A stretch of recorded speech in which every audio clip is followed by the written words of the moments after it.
বিয়ের 10 বছর পর 7 সন্তানের জন্ম, বাঁচানো গেল না কাউকে। বিয়ের 10 বছর পর অন্তঃসত্ত্বা হয়েছিলেন নড়াইল সদর উপজেলার মাইজপাড়া ইউনিয়নের কালুখালী গ্রামের সালমা বেগম।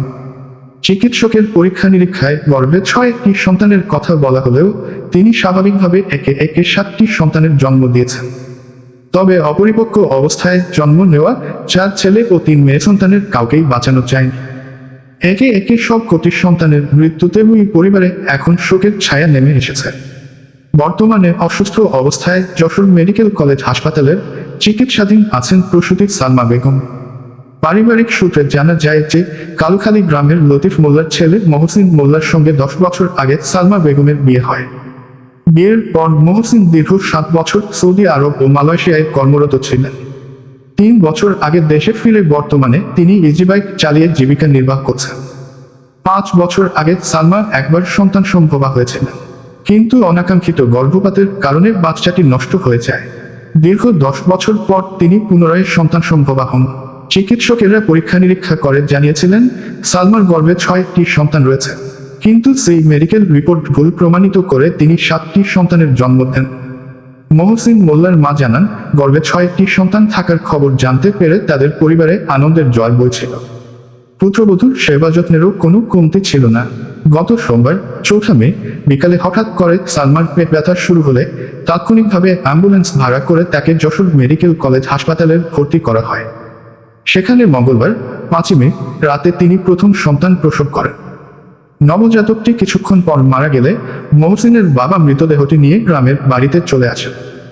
এরপর রাতেই সালমা দ্বিতীয় সন্তানের জন্ম দেন এবং কিছুক্ষণ পর সেই শিশুটিরও মৃত্যু হয়।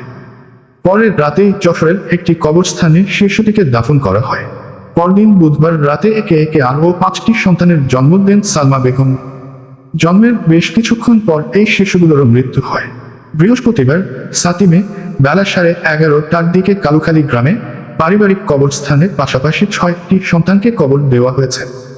নিজ হাতে নাতি নাতনিদের দাফন করা মহসিনের বাবা লতিফ মোল্লা বলেন, রাতে জন্ম নেওয়া 5টি শিশুর মৃতদেহ বাড়িতে নিয়ে আসা হয়। বৃহস্পতিবার বেলা 11টার দিকে কবর খুঁড়ে আমি নিজের হাতে দাফন করি। নিজ হাতে এতগুলো শিশুকে দাফন করা যে কত বড় কষ্টের তা কাউকে বলে বোঝানো যাবে না।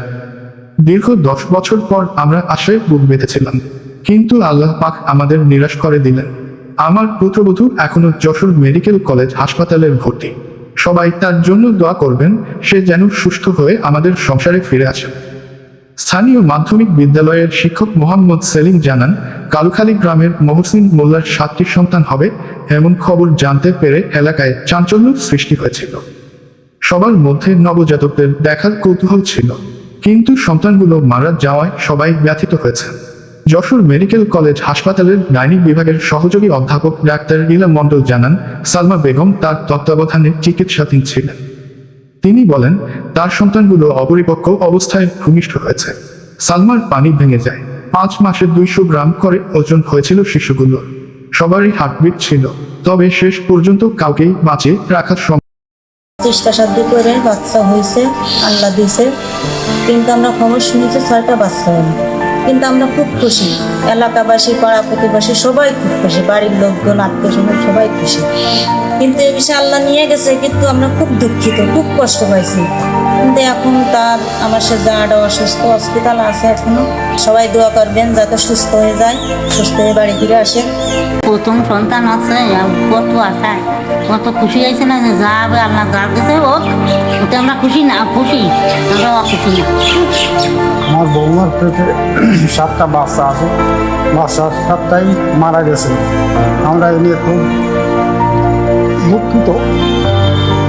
না, যত্নের ত্রুটি আমরা করি নাই, যত্নের ত্রুটি তারে করি নাই বা কোনো কাজকর্ম কোনো কিছু করতে দিই না, কিন্তু আল্লাহ ব্যস্ত নিয়ে গেছে, করার তো আর কিছু নাই। আল্ট্রাসাউন্ড রিপোর্ট অনুযায়ী দেখলাম 6টা, কিন্তু পরবর্তীতে এখন বাস্তবে দেখতে যে 7টা বাচ্চা হয়েছে। বাচ্চাগুলো বেঁচে থাকলে হয়তো অনেক ভালো হতো। এবার আপনারা দোয়া করবেন মহাশয় ভাই হাসপাতালে আছে, সে ধরো সুস্থ হয়ে বাড়ি আসতে পারে এবং আল্লাহ যেন পরবর্তীতে তাদের আবার সন্তান দেয়।